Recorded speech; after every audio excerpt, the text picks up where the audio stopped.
So we're back for the afternoon session of the workshop, and it'll consist of two parts. The first one is just more data to look at, and this data really will consist of a comparison of Genebench FX in some detailed studies for precision and signal strength, and then also a comparison of this instrument to a conventional commercial capillary system, sort of a head-to-head.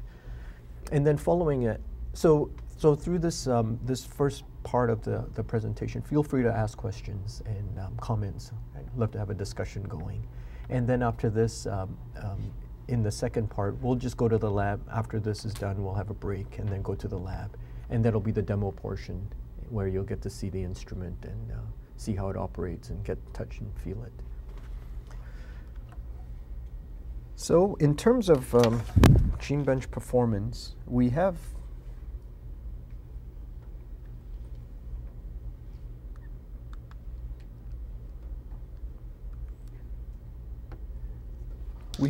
we perform a lot of studies related to several instruments, several chips over several days. And two of the studies that I'm going to be talking about, the first one is one where we ran essentially 96 PCR products of that 1 nanogram that we, so we had 1 nanogram of template, we amplified 96 tubes of it, mixed it all together into one big master mix so that we thought this whole pot would be the same. And then we made runs on it. So we made 6 runs, 16 samples per run. And we used 2 instruments, 4 separation chips, and we did this over 3 days.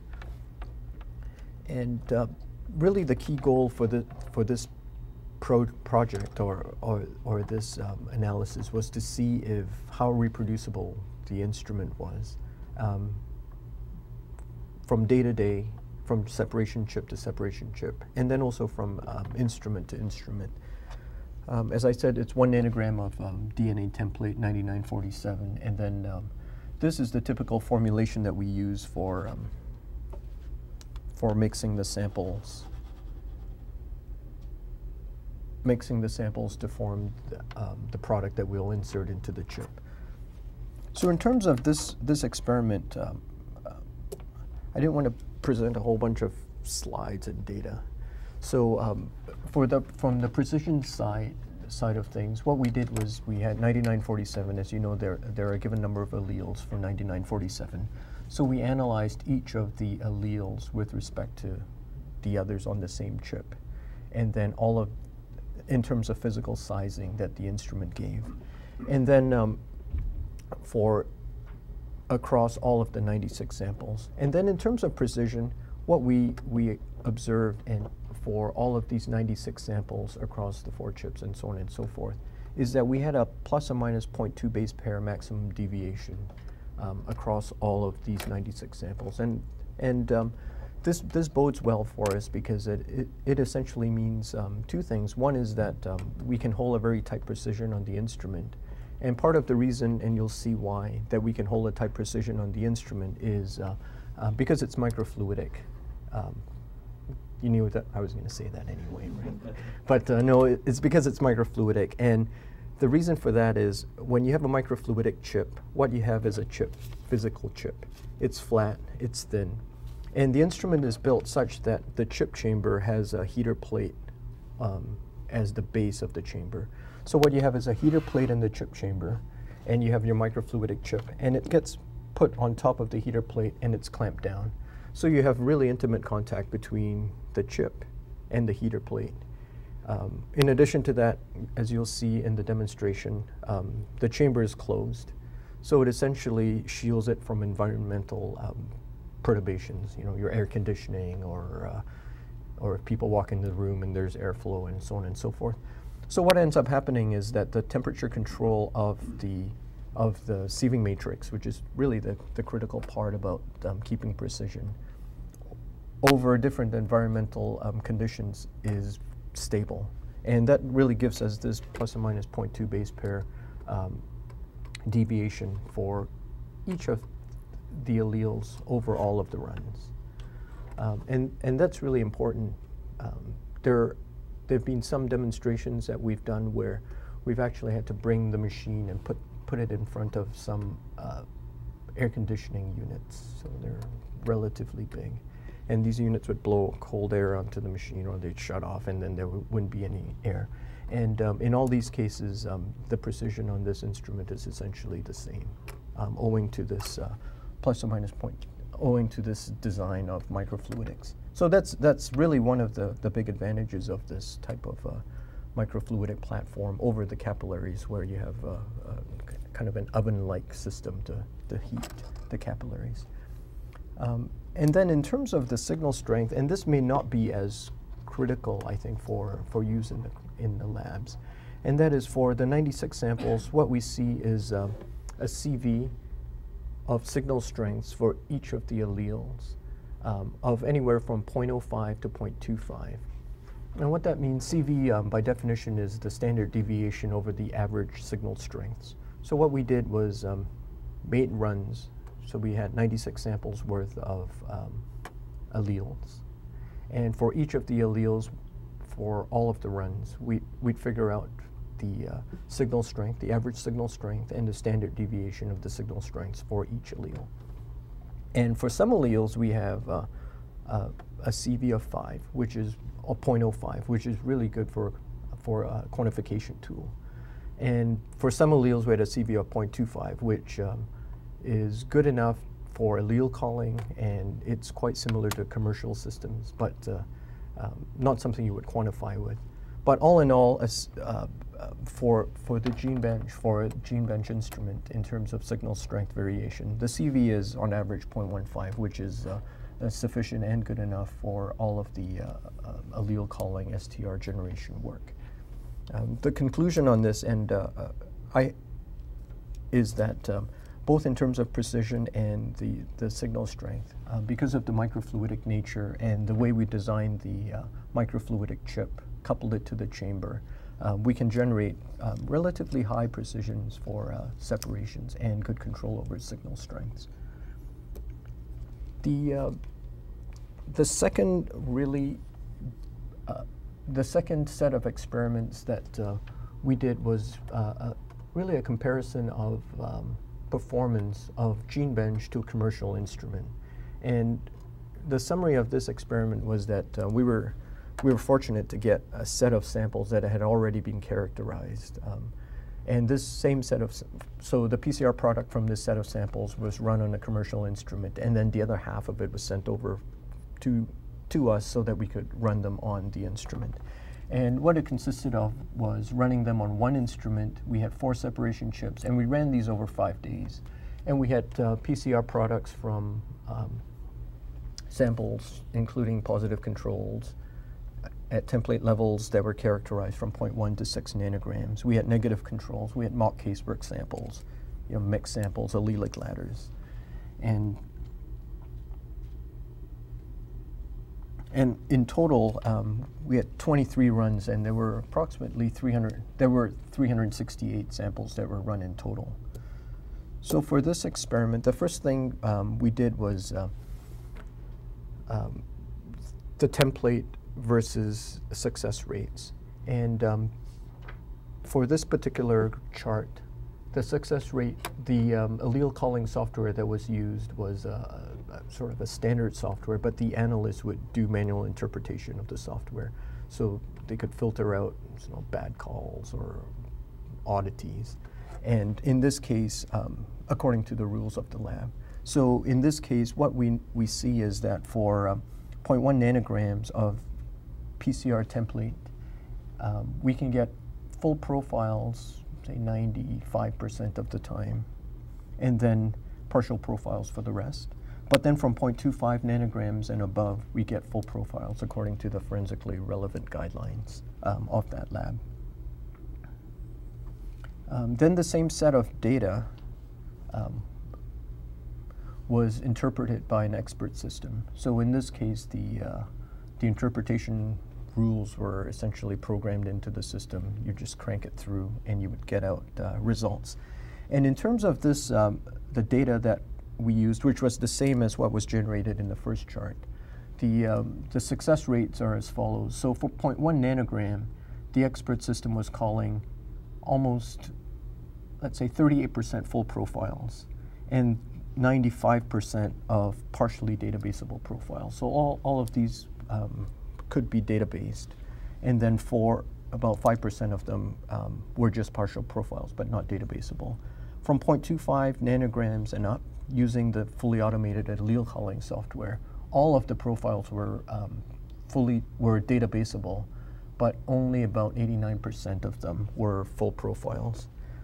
For 1 nanogram, and in fact from 0.5 nanograms and up, we get full profiles for the allele calling software. So this gives us the baseline for the rest of the data that's coming, because most of it is generated and called with allele calling software, this expert system.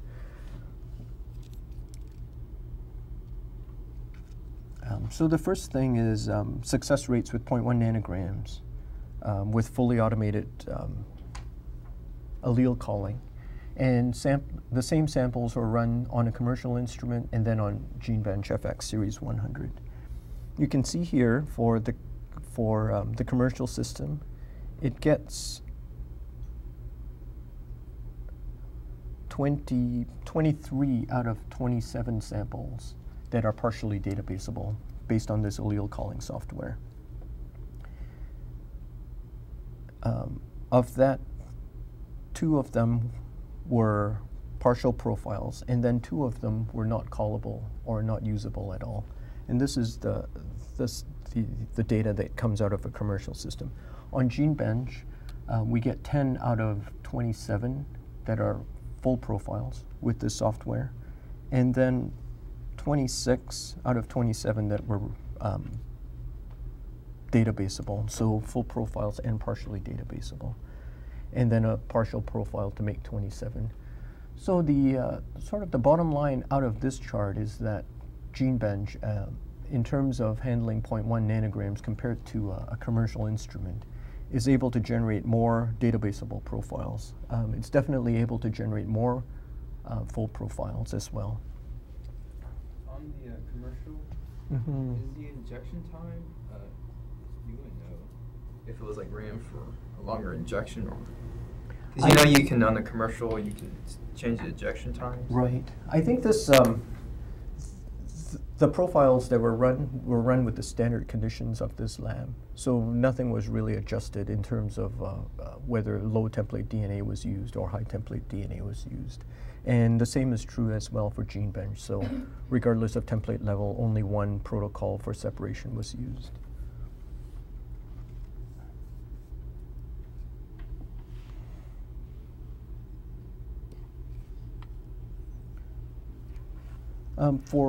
For mock casework samples, and these samples were from sources like saliva, from cellular samples, semen, blood, and cigarette butts, and these were essentially just samples that were extracted, DNA quantified, and then and applied to each of the instruments. The DNA that was applied to these instruments were for PCR amplification was the standard quantification. I think they were 1 nanogram. So what you see here is that for higher, quote, higher levels of DNA, both systems are performing pretty similarly. You get 92% of all samples being full profile, and the rest of them partially databaseable. And the numbers are identical for both the commercial and Genebench FX.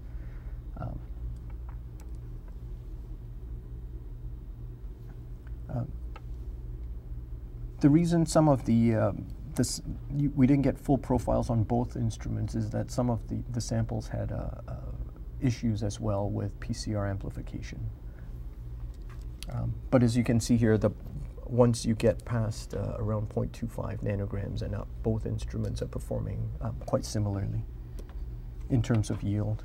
And then for another lot of mock casework samples, these were lower DNA template levels, and these were more these were the types of samples that one would collect sort of with low levels, and they came from salivas, from cells, some bloods, and from some cigarette butts as well.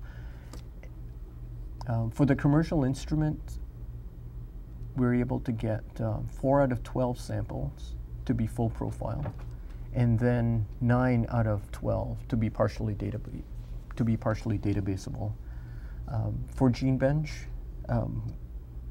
with low-level template, it's able to generate more full profiles. A similar level of databaseable profiles, and then all samples were able to generate partial profiles.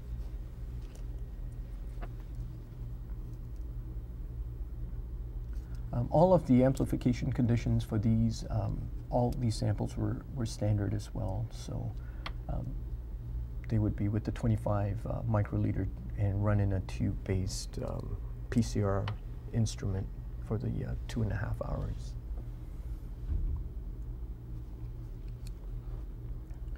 When you look at the peak morphology of the instrument of Genebench, you see that at 6 nanograms, the peak morphology is relatively good. We don't see any saturation of any of the peaks, and also other artifacts related to the signal saturation showing up. You zoom in on this for the same plot. For the same plot, if you were to zoom in on the data, you can see that you get good peak morphology in both cases, in all of the peaks.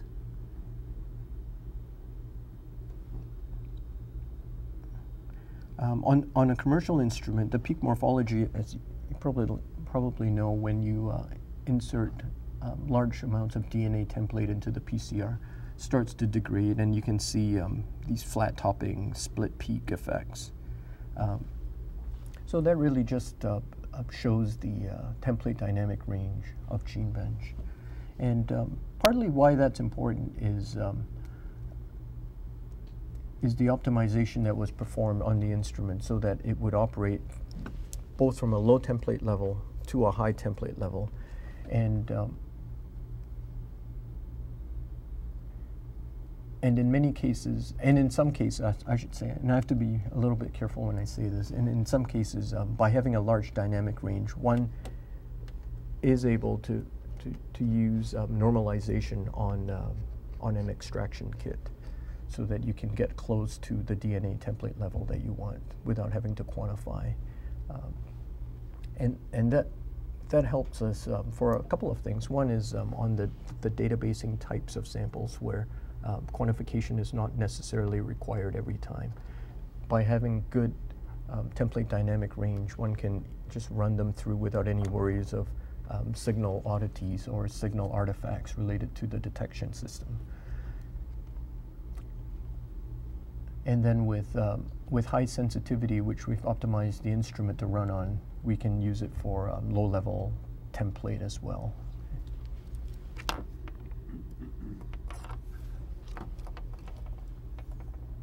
Before I move on, do you guys have any comments or questions about any of that data?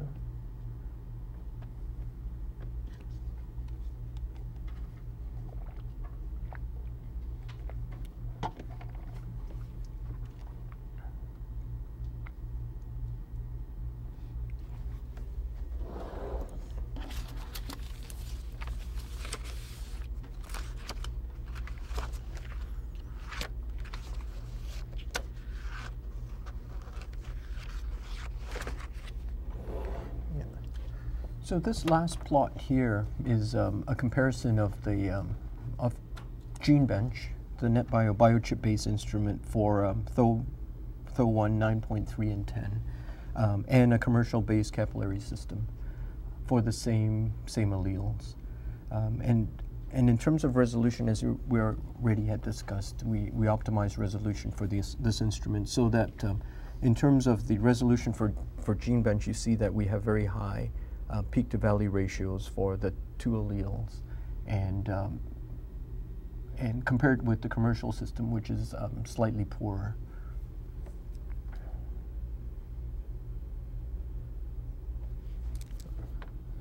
So from the the third-party comparisons that we have done, which does two things. One is compares Genebench to commercial instruments. What we can summarize is that Genebench has a sensitivity of getting full profiles of over 0.1 nanograms. We can get 100% full profiles. We have sensitivity to detect alleles for PCR template input of around 6 picograms.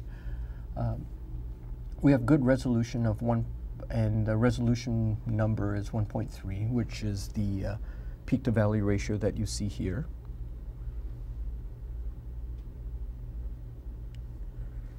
And we have a template dynamic range that goes up easily to 6 nanograms. We've run 8 and 10 in the lab without saturation.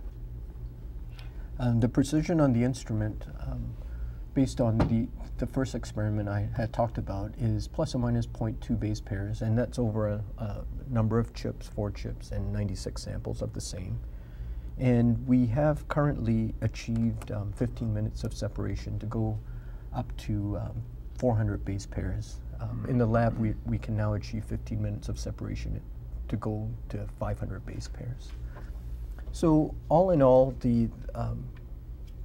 based on the presentation that was made earlier before lunch, which summarized the performance of Genebench and discussed a bit of its performance, and this presentation, which goes into a little bit more detail to show the reproducibility and third-party comparison of Genebench to a commercial system, we can say that the instrument for separation and detection that we have is completed.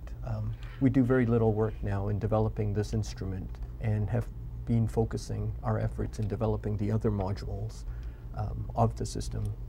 That'll be extraction, PCR, and as well integrating the systems, the modules together so that we can get a fully integrated system to operate. Can we ask what commercial instrument was used? Yeah, this one, this commercial instrument is a standard commercial instrument. So it's an AB 3130. Yeah. Yeah, and this instrument, I think, is just one of many in this lab that operates samples.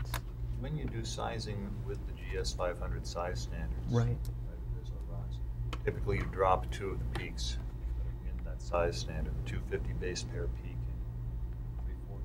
One of the other ones? Yeah, the ones that are more temperature sensitive. Exactly. That's right. When you do the sizing with this system, with your system, is that still the case? Or do we you use this? So all the data you see here includes those 2 peaks, the 250 and I don't remember what the other one is because we don't drop it. The reason we theoretically have to drop the peaks from the commercial instrument is because temperature variations lead to difference in secondary structure. Right. So your system avoids that? Yes, that's right.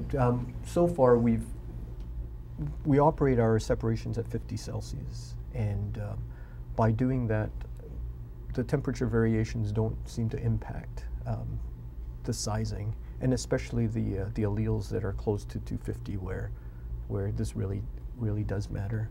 So this data that we show, this 0.2 base pair, plus or minus 0.2 base pair maximum variation, includes those 2 peaks. Do you see issues with spectral overlap?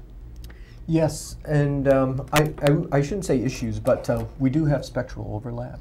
I'll talk about it tomorrow in the data processing section, but spectral overlap is real and it exists in all systems, primarily because we're trying to detect within the visible window, and visible window has wavelengths of detection around 520 nanometers to 650. So that gives you 130 nanometers of detection window. But unfortunately, the dyes themselves have 30 nanometers of bandwidth. So you've got a window like this, and you have a dye that sits this wide, and you're trying to fit 4 or 5 of them in there. So inherently, any dye that is emitting will bleed into the other channels. So spectral overlap is something that, unfortunately, we all have to deal with. All the instrument people have to deal with. And it's dealt with in 2 ways. one way is to get very narrow bandwidth filters so that you essentially capture only the peak of one dye. So if the, let me see if this thing works. It has a draw mode. Oh yeah, there it goes. So for example, if this is the optical spectra of the emission, and this is your visible window, so it can be anywhere from 540 nanometers to 650. So 650 is where lizamine is emitting. You have a 30 nanometer window where the dye emits, and it emits over this entire spectrum.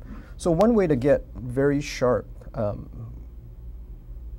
response with little overlap is to have a filter that only captures a small portion of this dye.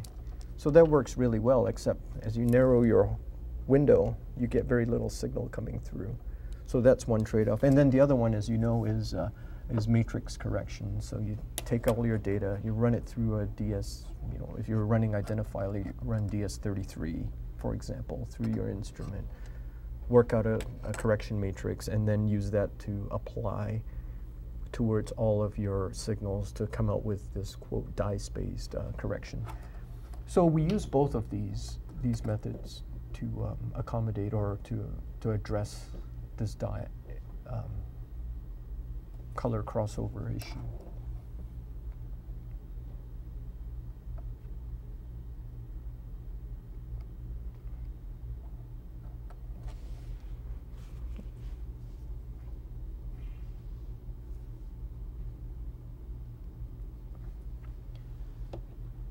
How often does one typically have to run a color correction type dye set within for an instrument? We do it every 3 months, whether it needs it or not. If we start seeing problems earlier, we'll do it earlier. Right. Just standard, every 3 months we run them. Right. Okay. We also do it when you change something in the optical setup. If you recalibrate your system, or even sometimes if you change between batches of capillaries, right, there's enough difference in the capillaries that would cause you to need to recalibrate. Right. They come in, do any adjustments on the laser or anything like that, any kind of maintenance. Right. When we move it, if we have to move it, we'll do it then. Right. Yeah, this is an issue that's, I don't think it's going to go away for anyone that's building these instruments. Something that'd be nice if it went away, but it doesn't. And how you handle it is really important. Most of it's usually either by getting more stable optics, but the color correction part through software is very important as well. Start putting chromophores out in the ultraviolet and the infrareds. They're widely enough separated that they don't overlap. Yeah, there Probably is not going to happen here. there are dyes that run in the infrared, and then there are also energy transfer dyes. So the problem with having dyes that are not energy transfer, but if you want to spread them out, is that there is only a certain space, or you can only excite at one point and then expect it to emit so many nanometers away. So for example, if you're trying to run, you know, red is usually much weaker than the blues, because the red dye is so much further away from the excitation wavelength than the blue dye is.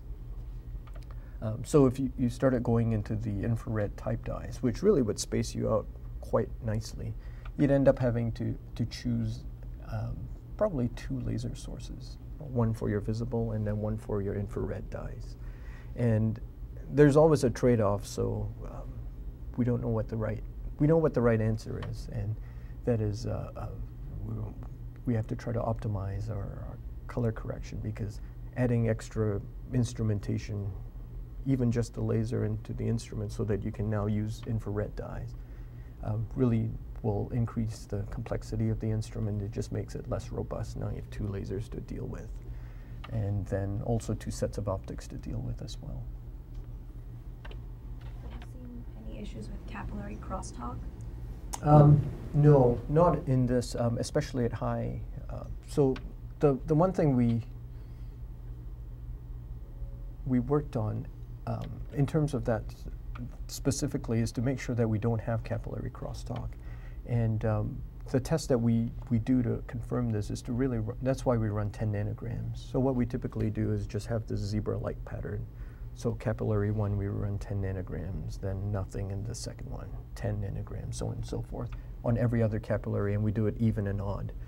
And the way that our optical system is designed is that we sequentially excite and detect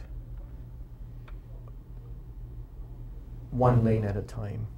So in other words, we don't illuminate all of the lanes at a time and then detect from all of the lanes, which can lead to crosstalk. What we do is we excite lane number 1, detect from lane number 1, then we move to lane number 2. So at any one time, only one lane is being lit up, and there is no crosstalk because of that.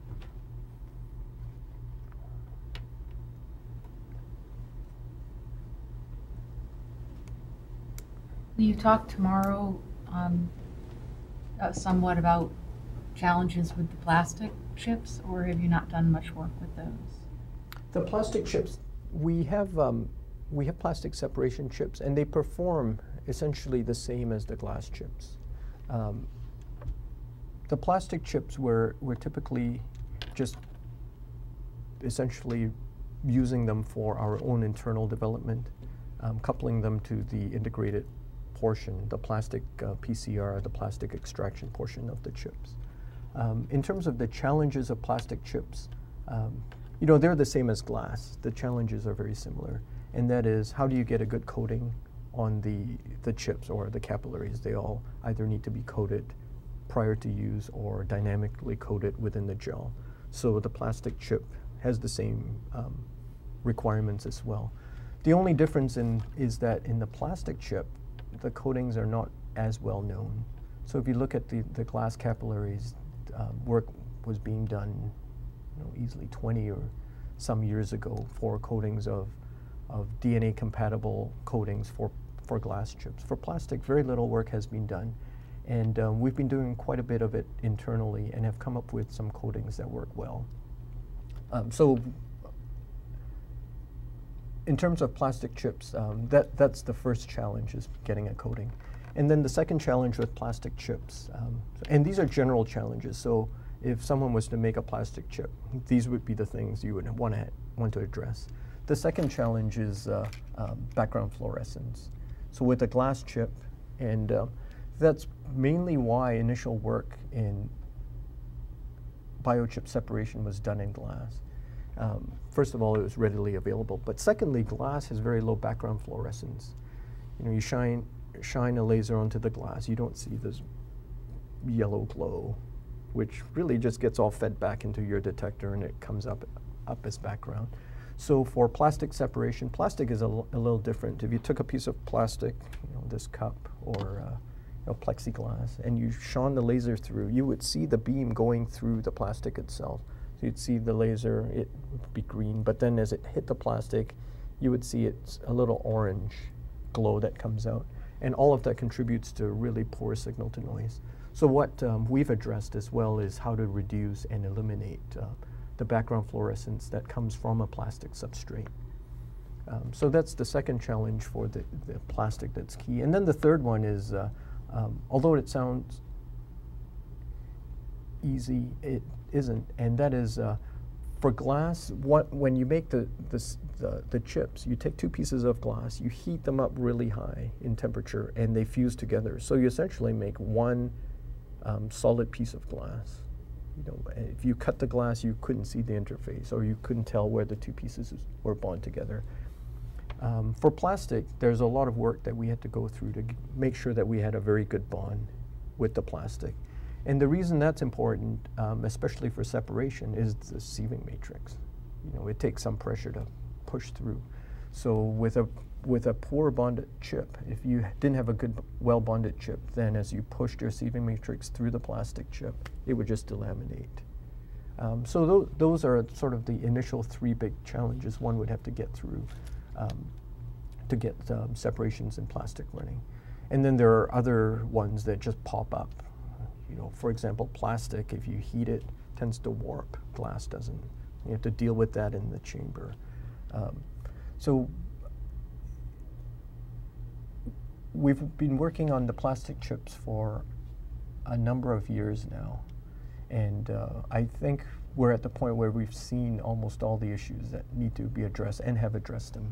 And we're just at the point of getting plastic to be integrated with the plastic PCR, plastic extraction chip before we release all of it.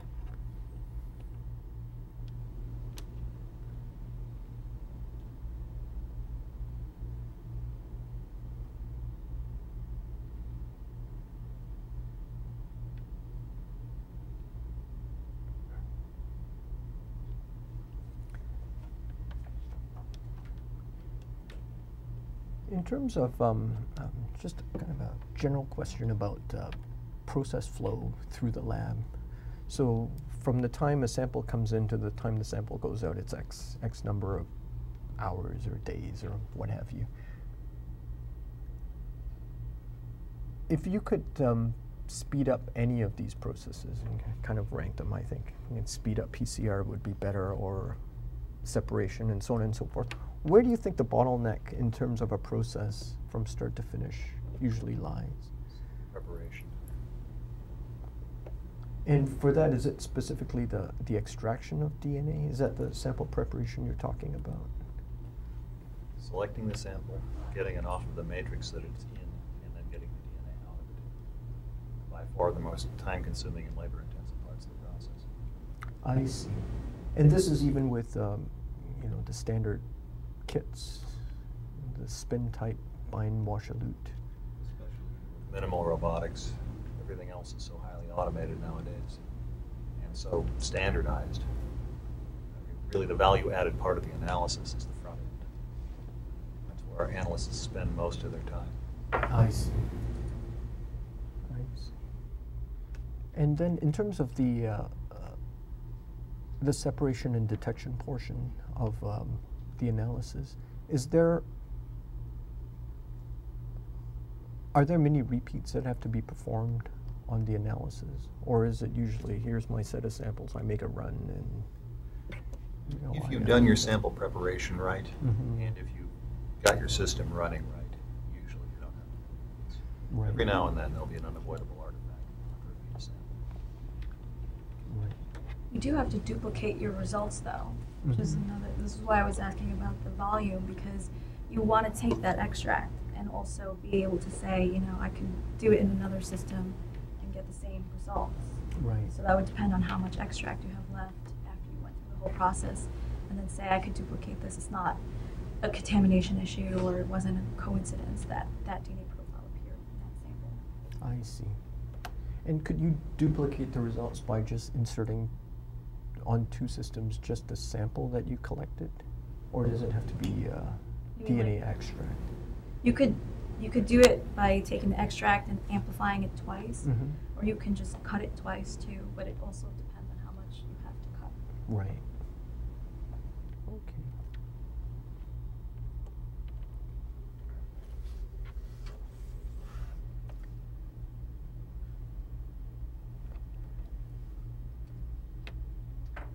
How much material are you guys working with when you add it into that? I don't remember what you were calling it. Yeah, we call it the smart card. Smart card. Like, how big is the slot that you guys are working with? Like, how big a piece of material? Substrate. So what we planned and what we're working on right now is to use a standard cotton swab. So there are groups that we're working with that make these sample collection devices. But generally, and I'll talk more about it tomorrow, but generally they come in you know, swab heads that are about 3/4 of a centimeter and half a millimeter. Like denim or? No, we've not cut material and shoved them in to the units. Yeah, we're focusing primarily on two things initially. We plan to do cut materials, but we're just trying to start off with swabs and then also liquid that you can insert into these smart cartridge tubes. And then also dried sources that can be powderized because it works similar to a swab. What's the typical cut size that one pushes into these things? Like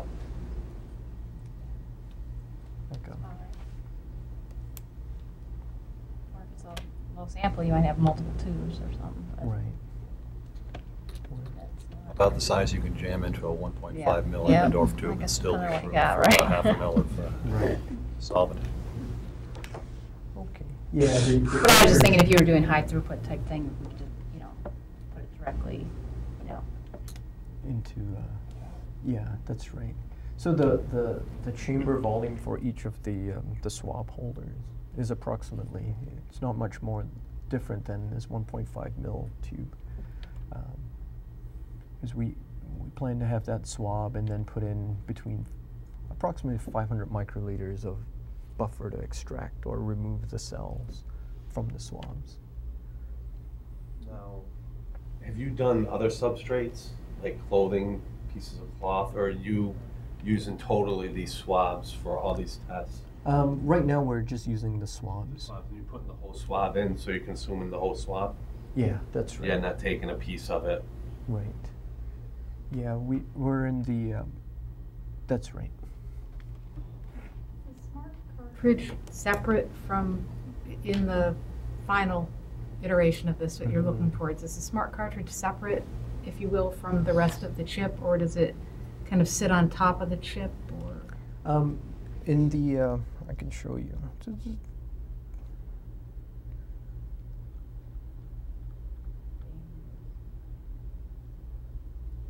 So this cartoon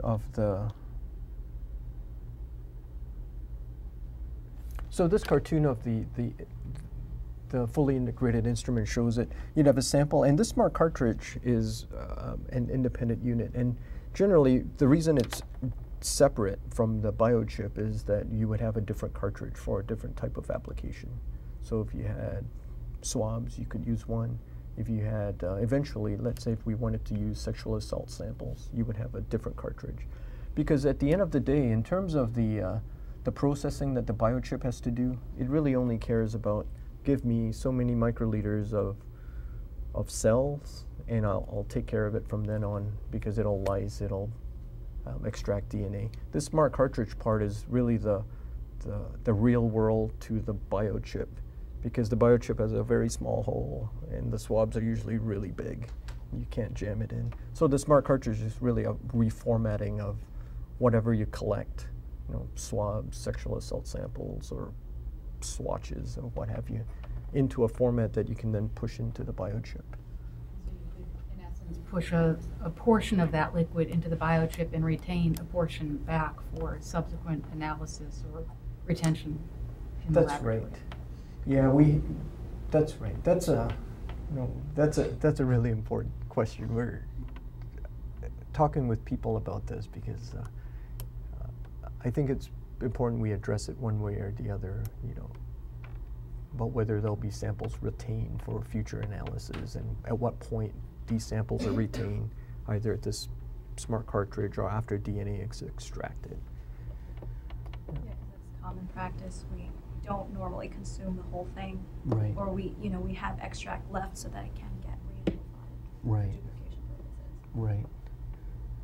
Yeah. So any feedback really will help us, and we welcome all feedback, because I think, you know, the one thing we don't want to end up doing is developing this instrument sort of blind from the rest of the community and popping this thing up and saying, use it as is, or not. I think would be that. Yeah. Is it going to be just those swabs that you're going to use? No, Or it's we plan to end up with a whole host of different sample types that we can insert into the cartridge. Or are you asking if there's only one For specific cuttings, swab? you know, like, Yeah. you know, if we take a cutting of a piece of clothing, would you be able to put it into the smart cart? Yeah. Or would you have to swab off of that clothing? You know, because sometimes dealing with like low-level DNA samples, that one extra transfer step of swabbing off of something onto a swab, you know, Right. you're not going to get as much Right. than if you were to take a cutting straight from the object. Right. You know, one less transfer is better for you. I have some slides in the advanced section that talks about this, but our initial plan, we're working with swabs so that we can get this developed blood, dried blood. And then whether we go to the ability to put in, other formats of materials,